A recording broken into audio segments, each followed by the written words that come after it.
So, hi, I'm Trisha Flor Pueblos Dispanso. O karon atong hisgutan ang conditional statement or ang FL statement. So, the FL statement sa Java supports the usual logical conditions gikan sa mathematics. Na diri naatay less than or greater than or equal to, ug not equal to. So, pwede nato gamiton ang kini nga mga condition para i-perform ang mga nagkalahi-lahi nga mga actions para sa mga nagkalahi-lahi sab nga mga decision. Sa Java, kini nga mga conditional statement gamiton aron magbuhat og decision based sa conditions.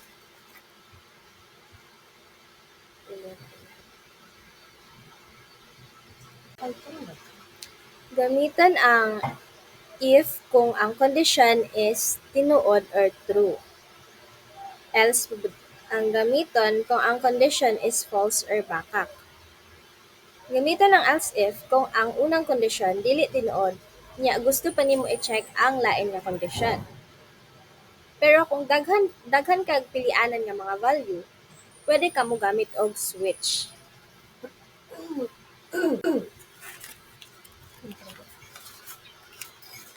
So, nato diri. Magamit ta aning if statement kung gusto nimo i-check ang isa ka kondisyon. So sa paggamit sa if statement, pwede ka magbutang og block sa code nga mudagan kung true ang kondisyon. Like for example, diri Note that if it is in lowercase letters or uppercase letters, it will generate an error. Like si Java is case sensitive ang syntax. Nagpasabot kini nga importante ang gagmay ug ang dagko nga letter. Like pareha diri sa akong gibutang. Diri nagamit ko og capital I. So dili na siya magpadayon, mag-error na siya. Tapos diri sa pangkaduha is gi-uppercase na ako tanan.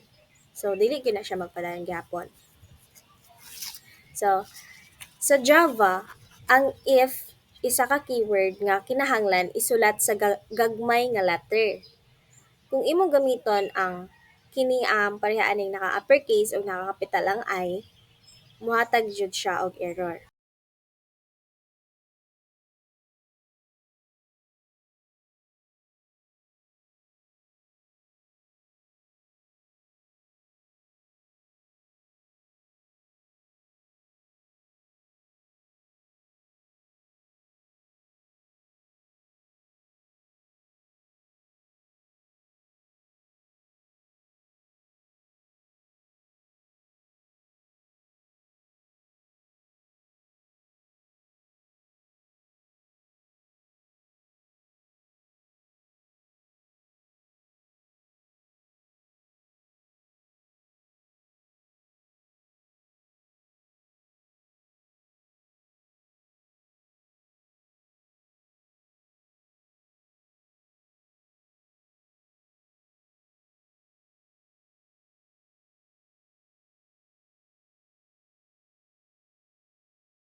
Gamit ta og else kung ang condition is false. So mao ni iyahang syntax. Then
The else if statement.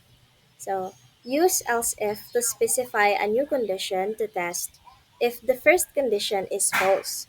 So, gamiton nato ang else if kung ang unang condition is false, ya gusto pa nato i-check ang lain condition. So, nata iyang syntax. Then, example.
So, diri ato sa if statement sa Python. An if statement is written by using the if keyword. Tas diri sa akong example, nagamit lang ta og duha ka variable nga si A ug si B. Aron ma-check nato kung mas dako ba si A nga 250 kaysa kay B nga 100. Tas napukoy another example nga gi-check nato kung si A ug si B ba kay equal. Now, elif statement. The elif keyword is Python's way of saying, if the previous conditions were not true, then try this condition. So, sa Python, ang elif na keyword is one of its way of saying nga, kung false ang una nga condition, i-try ang lain nga condition or ang nagsunod nga condition. Tas, diri na ako example. Na ako example diri nga si A is equal to 100, B is equal to 134. Tapos diri sa line 13, gi-check nato kung si A ba is equal kay B. So, since dili man siya tinuod no, dili ta mosulod sa F statement. Dili nato ni i-execute ning line 14. Tas mudiretso ta diri sa line 15. I-check nato diri sa elif condition kung si A ba is less than B. Since true man siya, i-execute nato is kini ang line 16. I-print nato si A is less than B. Tapos diri sa akong pangkaduha nga example na ako'y A is equal to 19, B is equal to 19. Tapos sa line 20 ato na pong i-check kung si A ba is less than B. Since dili man siya tinuod, dili ta mosulod sa iyahang statement, sa iyahang understatement sa F. Mudiretso ta sa LF.